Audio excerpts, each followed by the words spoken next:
Welcome back, Soulful Society, to Soulful of Wellness, the multi-generational podcast brought to you by two functional imperfectionists and certified coaches who deliver tips to live your most authentic, balanced, and anxiety-free life.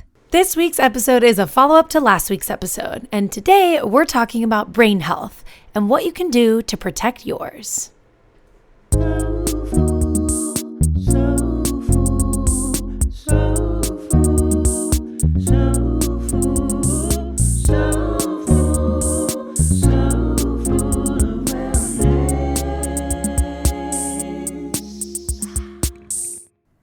Thanks for joining us for another week of wellness goodness.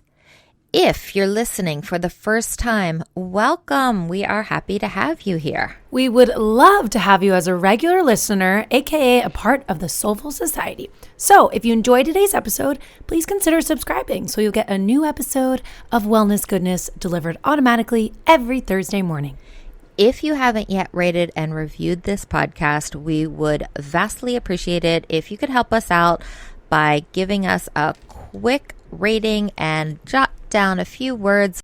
Your reviews seriously make our world. I'm not even going to say make our day, make our month. They just make our souls. So just know that no review goes unnoticed, and we are so appreciative of you. So today's topic is a follow-up to last week, and we were really honored and pleasantly surprised at your positive feedback from last week's episode.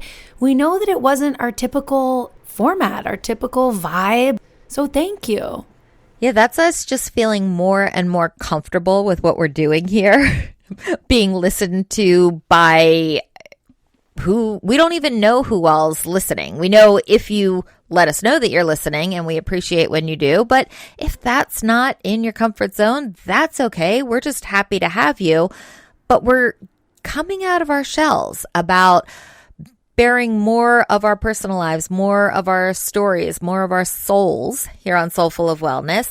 And it was a little bit of a risk, or at least that's how it felt last week, to be able to talk about something so very personal. And we weren't sure how it would be perceived. And it wasn't as concrete as we typically try to be in our episodes, as far as leaving you, dear listener, with at least one actionable tool or strategy or tip, something you can do that week to better your own personal wellness. And we were like, I don't know, what if people are ticked off about that? But thank you to those of you who got back to us and said such positive, heartwarming, supportive things. It felt really good to know that your hearts are with us, and that bearing our souls, which is on brand, of course, but really being vulnerable in a way that we haven't been before, was so well received. So we appreciate you. Thank you. Go ahead and leave us a review if you'd like to hear more of that, or if you'd like for us to just keep it going. Keep the regular Soulful of Wellness what you come to expect. We are just so grateful for you, for your feedback. So this week, we are piggybacking off last week, but in a more concrete way. We talked a lot about our fears for our own brains and the pain and sadness associated with seeing what happens when someone you love's brain isn't working the way it's supposed to. So we thought, well, let's bring this back around to what Soulful of Wellness represents and help folks out with some steps they can take and some things they can do to protect their very important brain health. So we're going to talk about that today, because there are distinct lifestyle choices that you can make for yourself that will help support ongoing brain health. Before we do that, you know I love some fast facts. So I'd like to add some levity to this very heavy topic by hitting you with 5 fast facts. We'll go fast. Number 1, where did we get the title of today's episode, Your 3-Pound Universe? Well, your brain weighs about 3 pounds. Fast fact number 2, your brain is made up of 100 billion neurons. There are 500 trillion, that's with a T, synapses.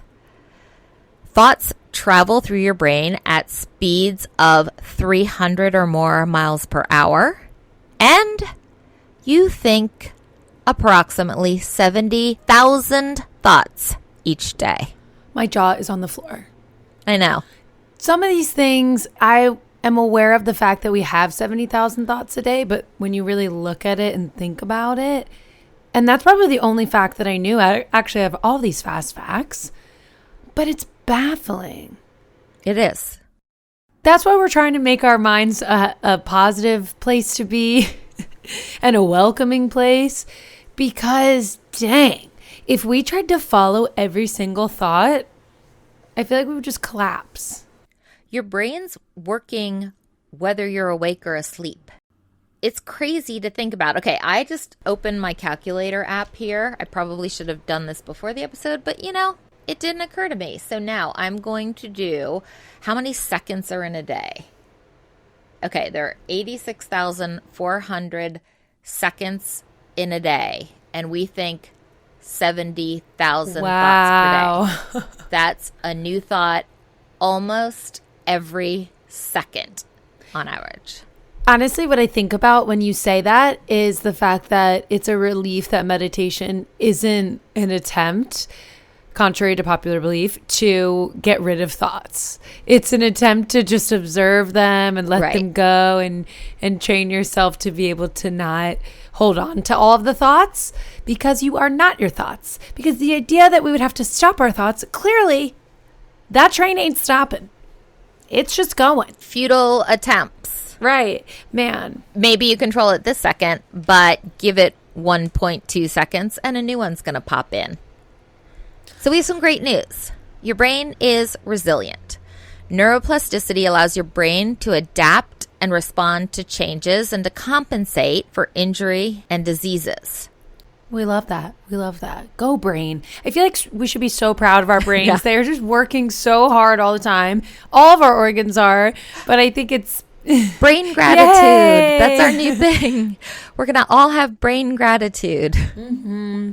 You also have something called brain reserve, which helps your brain adapt and respond to changes and to resist damage.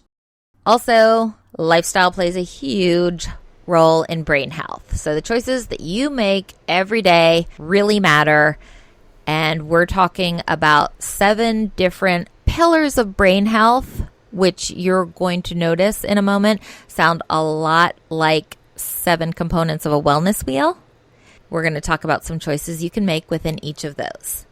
I think something else that's just really important foundationally before we jump into the pillars is just this aspect of the mind is essentially where the brain lives, right? They live together and they're working together all the time. And what's cool is my cousin and I were talking about this actually earlier about, we're having a conversation just around personal growth and how I personally have been feeling very reactive lately. And I was just talking to you about how I really want to be able to cultivate more inner peace, to be able to come home to myself internally while there are a lot of external stimuli and chaos. And, she said, she gave me a reminder that I would love to share, which was around, our brains being malleable and the fact that we are hardwired, a certain way. And that does not mean in any way that we can't rewire our brains. And that's really a lot of what we've been talking about on the episodes where we talk about mindfulness and meditation, that gray matter, the ability for us to rewire our brains, which I just find so empowering. I find it fascinating, the idea of brain training and rewiring your brain, literally training your brain to operate a different way than we like to say than we were born operating, but a lot of it is learned behavior. Like part of it's your personality. Are you naturally excitable? Are you naturally nervous?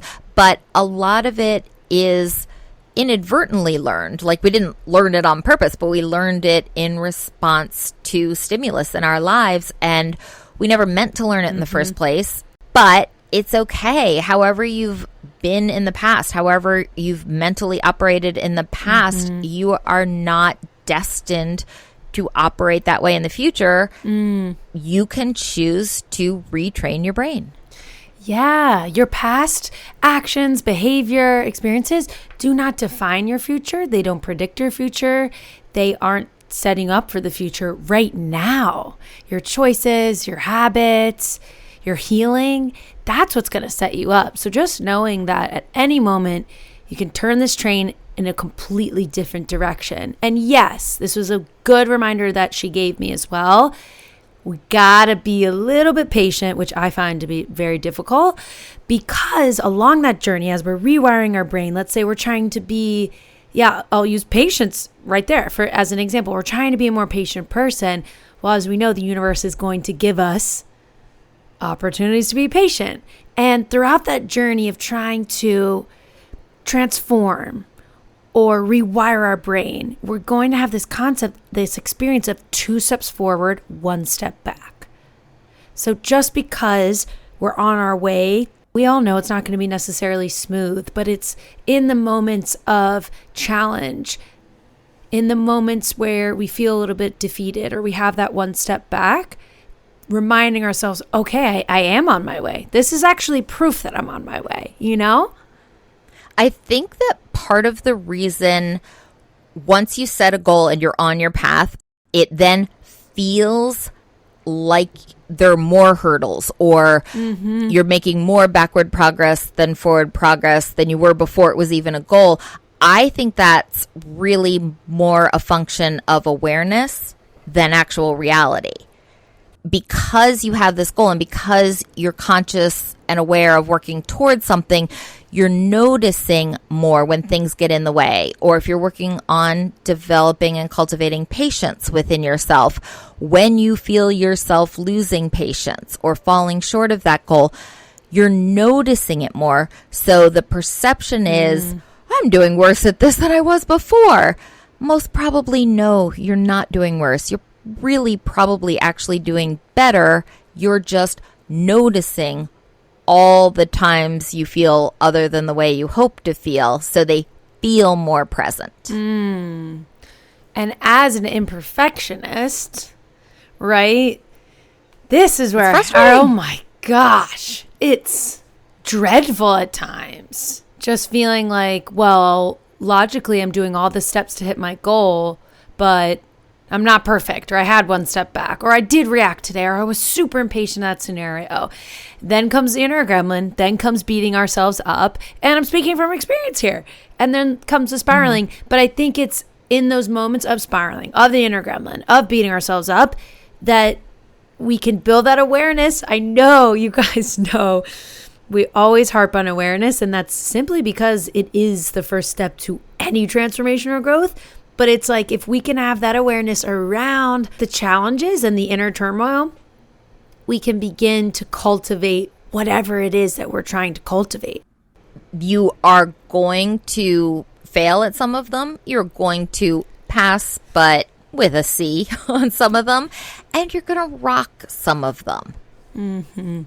That's all to be expected. Yeah, learning anything new is hard.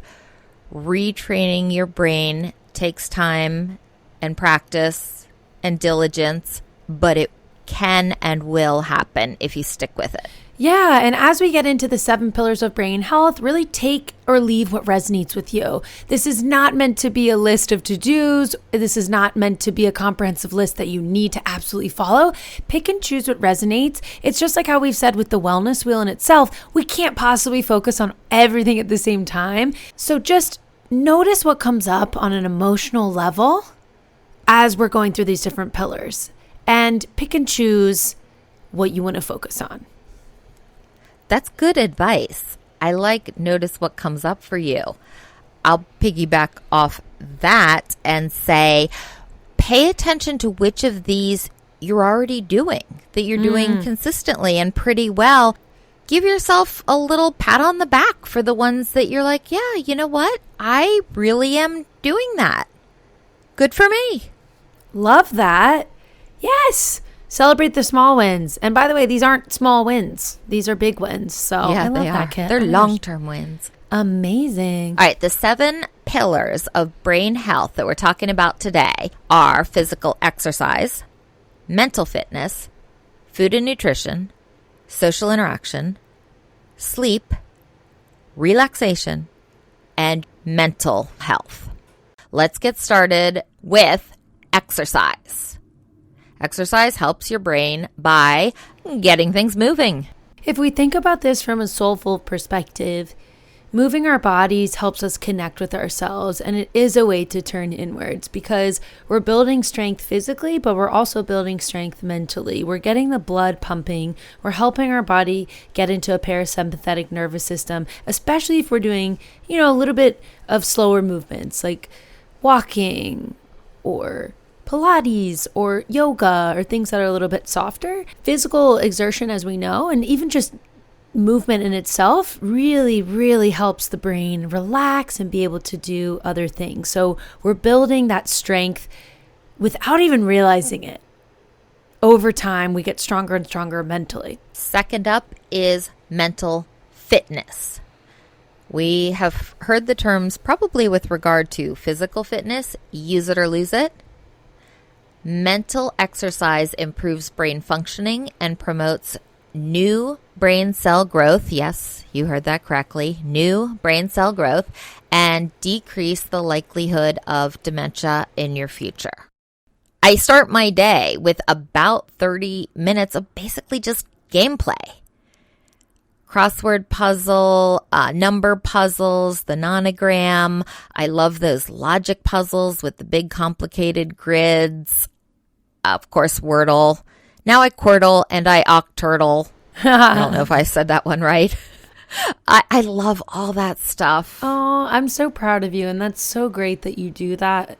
I feel like I take advantage of my brain. I'm in my late 20s and it's not something that I've really thought about. I think I just move through life and sort of ignore that organ in the sense of if it's not a mental health practice, I'm not doing it.